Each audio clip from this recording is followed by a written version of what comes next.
หมอยสูงค่าเมื่อในเป็นวันที่21เดือนธันวาคมที่11ปี2025เป็นวันศุกร์ในตอนในที่ว่าเนาะพี่น้องเฮาค่ะมารับชมด้วยข่าวเงาเปิงเป็นเพศสภาวะนำทมลงฮาวแฮงที่เมืองแขมีคนรู้สึกสายใจถึง2ล้านก่อน่ะค่ะปยกได้มีป้าข่าวเ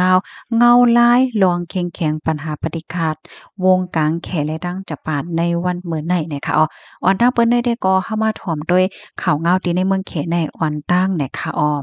เมืองแขในแต่เลยว่าเป็นเมืองที่อันมีแผ่นดินกว้างใหญ่เมืองหนึ่งเฮ็ดเนี่ยนะแหวและมีแม่น้ำใหญ่แม่น้ำหลวงแม่น้ำปานกลางแม่น้ำเล็กตั้งนำตั้งหลายเนี่ยค่ะเมื่อหนังแม่น้ำใหญ่แม่น้ำหลวงแม่น้ำโขงเหออำนั้นก็แม่น้ำเหลิงแม่น้ำฉางเฉียงแม่น้ำหอยเหอไหลเจ้าในเนี่ยค่ะเมื่อพ่วงปี1เฮงกะปัก31นั่นค่ะนะเลยเกิดขึ้นเปิงเป็นเพศสภาวะน้ำทมน้ำนองในข่าวอิงเหนือฝนตกฮาวๆแห้งๆเหี่ยวก็เฮ็ดให้มีหลวงลู่ใหญ่ซุ่มหนำได้ว่าในปานพ่วงปี6ปากปลายเศร้าเฮ็ดจังได๋ค่ะเมื่อพ่วงเข้าฮ้อนปีนั้นๆแหนอันเป็นแม่น้ำจู้เจียงแม่น้ำฉางเจียงแม่น้ำหวยเหอแม่น้ำหวงเหอและช่งเหลียวปอค่ะออกเสียงผิดในความบัดอินค่ะนะเนาะอิงเนอร์โฟนลงตกฮาวๆแห้งๆเหี่ยวแลเฮ็ดให้แม่น้ำใหญ่ลงจังได๋แน่ค่ะนะแม่น้ำใหญ่ป้าจะแม่น้ำเล็กค่ะเนาะนองโล้นฝั่งน้องโล้นฝั่งให้ไหนค่ะเหี่ยวก็ไหลเข้าโทมจ้อมเอิ้งจ้อมวานเปิ้นตีอันก้นวานก้นเมืองอยู่เฮ็ดจังได๋ค่ะนะเมื่อพ้องหนังนั้นน่ะค่ะก็มีอยู่ม16เว้งหลงเนี่ยไล่หับพรตุ่มยวนเนี่ยค่ะนะเมื่อหนังก้นวันก้นเมืองเนาะอันอยู่หิมจำแม่น้ำฉางเจียงและหอยเหอนั่นไล่หับพรตุ่มยวนหาวเฮียงเต๊ะๆว่าเฮ็ดจังได๋ค่ะนะอ๋อค่ะเหมือนจังหนังเว้งใหญ่เว้งหลงที่หูฮั่นเนี่ยก็ถูกยานำท่วมได้ครึงถึง1เหลือนจังได๋ลูกกว่าอันเนี่ยค่ะ เมื่อพ้องเหลินทนที่9ปีดังเห็นเกาผัก31นั่นไหนตั้งฝ่ายลงปองจึงเขาเนี่ยก็ไล่ออกมาเปิ้นเผาลาดว่าก้นคบทบยาเพศสภาวะนำโทมในที่มีอยู่มอก80ล้านก่อเนี่ยค่ะที่เว้งหลวงหูเป่ยนั่นเนี่ยก็ว่ามีก้นวันก้นเมืองเขามอ10ล้านก่อไหนๆเยียนเป็นก้นห้ามเคินเยแลอาหาราตั้งกินเนาะอาหาราตั้งกินมีอำกุมทนเปียงปอเฮ็ดให้ค่ะน้ำทมใหญ่ปอกำนันก็เตเลยว่าเป็นอันกึกปื้นกว่าเฮ็ดจังได๋คะเนาะเพสภาวะหลงเมืองแขปี1แห่งเกาบัก31เฮ็ดแหน่เนาะอันนั้นก็ฮ้องกันว่าเพศสภาวะหลงเจียงควยปี1แห่งเกาบัก31เนี่ยค่ะเตเลยว่าเป็นเพศสภาวะเพศอันลุกมาดีสภาวะเฮาเฮียงที่สุดก็ว่าไลเฮ็ดจังแหน่เนาะ ก้นวานก้นเมืองตีอันไหลหับพรตุ่มยวนยวนประวานนำทมปอกกำในในค่ะนะมีสูงถึง25ล้านก่อเนี่ยค่ะและมีก้นรูดเซ็งสายจ่ายใน2ล้านก่อเฮ็ดจังได๋ค่ะนะค่ะก้นที่อันรูดเซ็งสายจ่ายเนี่ยค่ะอันจมน้ำเหี่ยวก็เซ็งกว่าในที่มีอยู่หมอก140,000เนี่ยค่ะหรือเซนั่นก็ย้อนประวาญาเพสภาวะฮาวแห้งเสียก็อิงเหนือเงาละลายลองเหี่ยก็ไหลรูดเซ็งสายใจกว่า ว่าไหนเนี่ยค่ะค่ะเนี่ยก็เพโลงเนี่ยค่ะเนาะข้อมูลตอนแรกค่ะเลยปึงอิงออกมาที่ของต้าจินเนี่ยค่ะไล่ต่างไว้ว่าไหนค่ะค่ะเพศสภาวะเพราะว่ามาด้วยพ้องยามมื้อเหลียวในหลายตีหลายตั้งค่ะเนาะเพศสภาวะก็เตอร์ฮาวเตอร์ยามมาเฮ็ดจังได๋ค่ะนะก้นตีอันโฮบทบยาเพศสภาวะในมังเจอเปิ้นก็โฮบทบอยู่ก้อยกะว่าเตอร์คึกกาหือนั่นน่ะเนาะมันก็ได้ก่อเตอร์คึกหมดค่ะเนาะเฮิรนเยสวนไหนาจังไหนไหลลู่ไหลกวายกว่าเลยเห็นนั่นก็เตอบ้าสายใจว่าสังว่าจังไหนเฮ็ดไหนเนาะค่ะกำในเฮาค่ะซ้ำอ่อนกันมาด้วยเงาลายวงกลางปัญหาปฏิคัด แขและดังจะปานอีกหนึ่งเนี่ยค่ะนะมื้อเลียวก็อำไปเย้าอำไปโตค่ะก้อยพี่น้องเฮาค่ะเนาะยังตึกมีข่าวงาวออกมาเฮ็ดให้อยู่ติ๊กๆเฮ็ดให้ค่ะมีข่าวงาออกมาว่าตั้งฝ่ายลงปองจึงเขเนี่ยนะหางเฮียนติเปืนเผากึดลองเอาอาหาราตั้งกินอันลูกมาติปางหลาย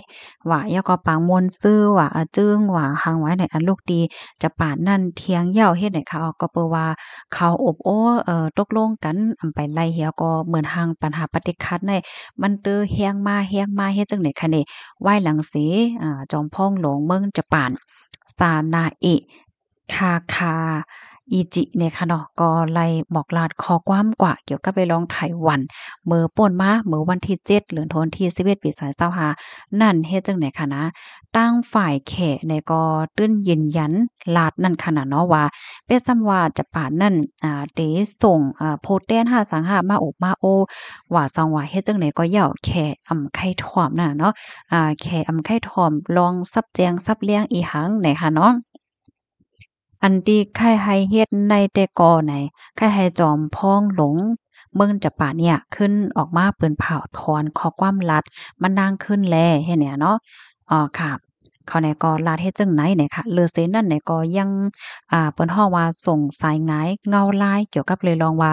สังเจิ้นหนังว่าย่อมออกมาหมอกลัดถอนขึ้นความลัดว่าสังว่าเฮ็ดจั่งไหนเพราะว่าไหนจึงไหนก็เตตื้อมีลวงปัญหาปฏิฆาตหลายๆรองว่าสังว่าเฮ็ดจั่งไหนเจ้ามาเที่ยงว่าสังว่าเฮ็ดแหนนะเมื่อเหลียวเนี่ยก็มีข่าวออกมาติว่าฮังแฮนเตปืนเผากึดลองเอากลกาตั้งขายเข้าอะสังว่าเฮ็ดจั่งไหนเนี่ยค่ะเนาะเลยเห็นนั่นเนี่ยก็มีแทงต่างเจ้อต่างเปิงเที่ยงเฮ็ดไหนคะก็แต่เลยว่ามื้อเหลียวในค่ะนะมันก็แค่ว่ามาแฮ้งไว้เฮ็ดจั่งไหนแค่ได้เขาสอนว่าไต้หวันได้เป็นแก่นของเปิ้นฮ้องว่าจั่งซี้อันเป็นเฮ็ดให้เป็นมาปัญหาปฏิฆาตทั้งหมดยาวเฮ็ดให้และเขาเนี่ยก็ไล่ลาดปันความมันว่าได้เอาเกาะที่อันมีโหนน่ะก้น23ล้านเกาะเนี่ยมาอยู่ภายใต้การพองงำเนี่ยเนาะว่าเดเป็นรวยลายใจเอ็นแรงห้าก็เหย้าเฮ็ดให้แค่เนี่ยเขาก็ว่าไหนเฮ็ดให้นะค่ะ มันมีข่าวคืบหน้ามาแทงค่ะเกี่ยวกับเลยลองเขียนแลจะปาดแน่เพราะว่ามีลองคืบหน้าจังหือมาแทงก็เดียวมาเป็นแพเป็นพี่น้องค่ะกว่าเป็นตอนเป็นตอนค่ะเนาะในตอนได้ก็มาย้อนเปิ้นแพปันว่าแขเขาข้างเฮียนติๆกึดลองเอาอาหาราตั้งกินว่าหางว่าเฮ็ดจังไหนเข้าเมืองเฮ็ดแหน่เนาะป้าเจมส์คอนเสิร์ตเพลงกว้างปางม่วนซื่อว่าหางว่าเฮ็ดจังไหนค่ะก่อนเนาะเฮ็ดแหน่นะอันเต้มันในเนี่ยว่านะเพราะว่ามาโดยใน จอมพองหลวงเมืองจะปานเนี่ยนะก็เป็นก้อใหม่ค่ะเนาะเปิ้นก็ตึกขึ้นมารับตันเฮงในอำเภอป้อหึงสังนะหมอกลาดคอกว้างกว่าดินในลุ่มสะพาใน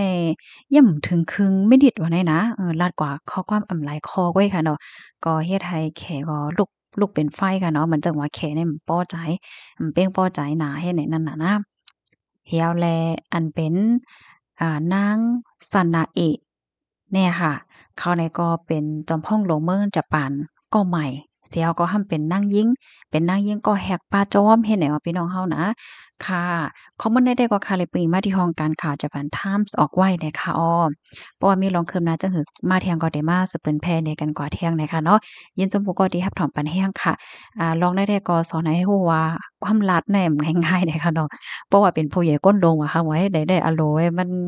ไลเตอร์ฟางเลเต้ให้เนี่ยนะลัดกว่ามันตั้นถึง1มินิตค่ะว่าเนี่ยนะเป็นข่าวใหญ่ข่าวโลงอยู่พ้องยามมื้อเหลียวในให้ไหนเนี่ยเหมือนจังมันก็ว่าป้อนนั้นแฮงแลซ้ำมาเปิ้นเผาถอนความลัดขึ้นนี่เนี่ยเพราะว่าถอนก็มันก็เปิ้นฮ้องว่าจังหือค่ะล่ะเนาะลองสะเลหน้าตาว่าจังว่าให้ในหลายจักหลายลองค่ะก็เนาะเป็นก้นใหญ่ก้นโลงค่ะแหละเนาะค่ะไว้ทรงค่ะ